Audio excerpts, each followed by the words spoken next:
Second class requirement number 7, part C. Demonstrate water rescue methods by reaching with your arm or leg. By reaching with a suitable object. And by throwing lines and objects. Explain why swimming rescues should not be attempted when a reaching or throwing rescue is possible. And explain why and how a rescue swimmer should avoid contact with the victim. You never know when an emergency might present itself, so the time to learn life-saving techniques is before you need them.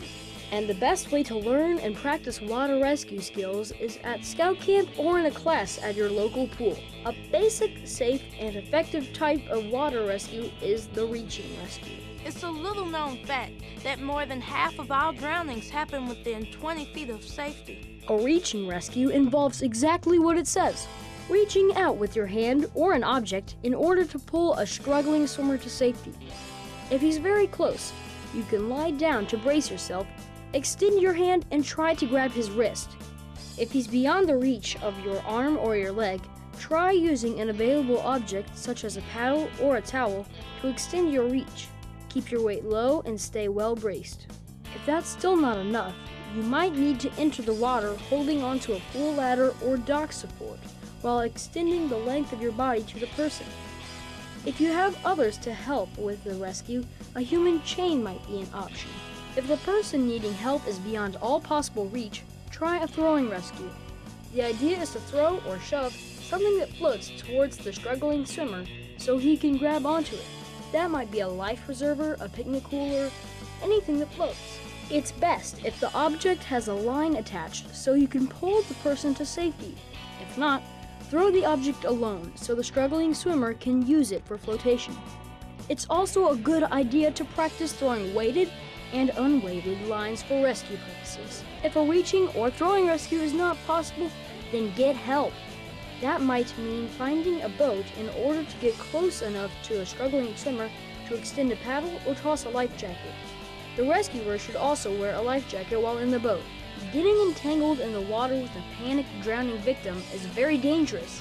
You should only enter the water to attempt a rescue as a last resort, and only if you are qualified in life-saving.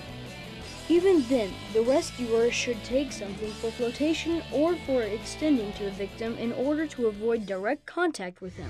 That's second class requirement 7C. Techniques for reaching and throwing water rescues. And how to avoid the dangers involved with swimming rescues.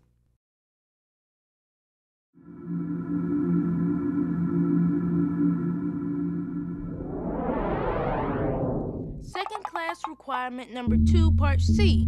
On one campout, demonstrate proper care, sharpening and use of the knife, saw, and axe, and describe when they should be used.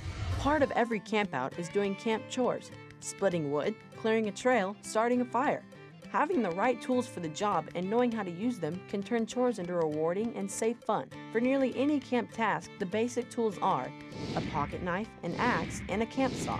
From cutting a rope to opening a can of food to repairing camp gear, a good pocket knife is just about the most versatile tool you can have. A good pocket knife for general use has a can opener, a screwdriver blade, and 2 blades for cutting. The most important part of using a pocket knife is to do it safely. So, let's go over a few do's and don'ts. Do keep your blades closed except when you're using them. Always cut away from yourself. Close the blades before you hand the knife to someone. Keep your knife sharp and clean. A sharp knife is easier to control than a dull one. Do make a safety circle. If you can stretch your arms out, turn in a circle, and not touch anyone, it's safe to use your knife. And always obey school regulations that prohibit carrying knives on school property. Now for the don'ts. Don't carry a knife with an open blade. Don't throw a knife. Don't cut towards yourself. And don't strike your blade with another tool or pry with the blade point. It can bend or break. The Boy Scouts doesn't encourage the use of large sheath knives that can be awkward and heavy. A good pocket knife is a much better tool for camping. For guidelines on cleaning your pocket knife and keeping it sharp, be sure to check your Boy Scout handbook. Now, when it comes to wood cutting, a camp saw is usually the right tool. Either a folding saw with a blade that opens and closes, or a bow saw with a curved metal frame. There are also some important do's and don'ts for using a camp saw safely. Do sheath a saw whenever you're not using it. You can make a sheath out of a piece of old garden hose. Carry a saw with the blade turned away from your body. Replace saw blades when they become dull and start binding. have a spare blade with you. Be careful when you pass the saw to someone else. And wear gloves and protective eyewear when you're sawing. Now for the don'ts. Don't cut any trees, alive or dead, without permission. Don't let a saw blade cut into the ground, it dulls the blade. And don't leave a saw lying around camp. Now, here are some techniques for using a camp saw. When you're sawing firewood, brace it against something solid. Use smooth strokes, let the saw do the work. To saw a branch from a tree, make an undercut first, then saw from the top down. That way, the bark won't strip off the trunk as you finish the cut. Your Boy Scout handbook has more details on using and maintaining a camp saw. The axe has a long and colorful history in America. It makes you think of pioneers cutting trails through the wilderness. Today, the axe is still a useful tool for splitting wood and clearing trails, but it can also be dangerous. It requires practice and special attention to safety. So, if a job can be done with either an axe or a camp saw, the saw is always the best choice. An axe should be kept in top condition. If the head is loose or the blade is dull, don't use it until it's fixed. And wear heavy-duty shoes or boots when you're chopping. Make sure other people are at least 10 feet away when you're cutting.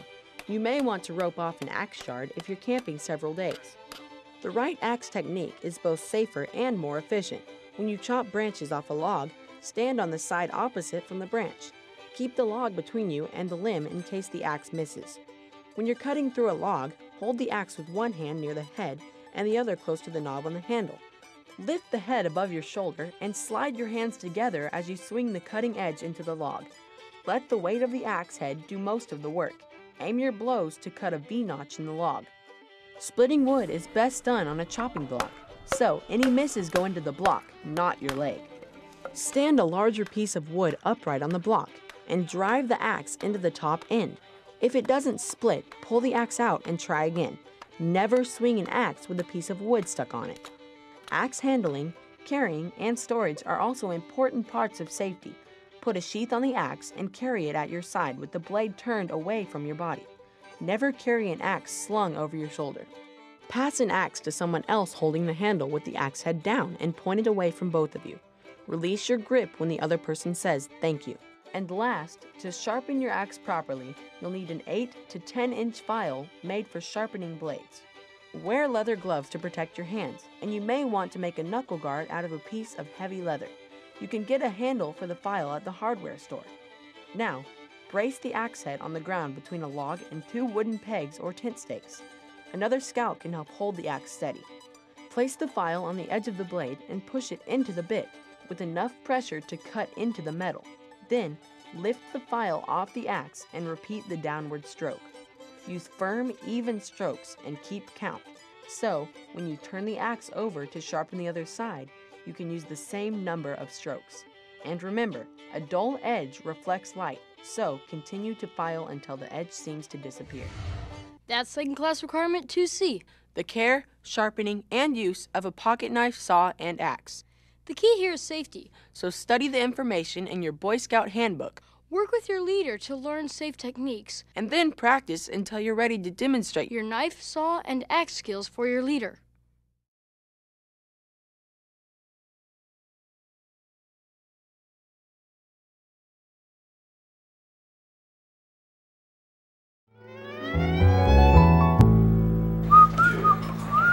Hey, welcome back to Unwrapped. When we think of marshmallows, one of the first things that comes to mind is roasting these babies over the campfire. One survey says that the majority of people like their toasted marshmallows cooked to a medium bronze with blistery burnt coming in second. But no matter how you like them, there's something out there that's supposed to help you with your roasting experience. And here they are called s'more sticks, and they're very special. Here's why. They are designed so you don't have to worry about splinters in your fingers or getting dirt from a tree branch in your marshmallows. I hate when that happens. They're made at a length that won't get you too close to the fire, and here is something that you'll definitely be able to relate to if you have kids. They are all the same length, so everyone has equal roasting opportunity. No stick is better than the other. As a matter of fact, it says so right here. It says, no poison ivy, no cuts, or no hurt feelings. So I think what I'm going to do is roast mine minus the roaring fire. I have this little contraption here. See, there you go. Thanks for watching. See us again next time when we unwrap more secrets behind America's favorite foods. I'm Mark Summers. I'm going for the blistery burnt thing, I think. See how long this will take. I could be here for days at this length. Let me see if I can get that just a little warmer.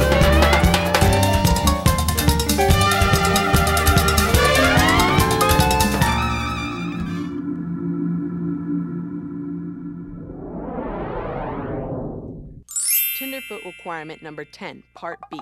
Every day for 30 days, Practice each of the exercises. Covered in requirement 10A. that's push-ups Pull-ups, Sit-ups. standing long jumps. and the quarter-mile walk or run. After 30 days of practice, Record your best effort on each of the events. Then you'll see how much you've improved with practice. and if you keep it up beyond the 30 days, You're building a habit Of regular exercise for the rest of your life. and you'll have more endurance. and strength for the fun parts of scouting.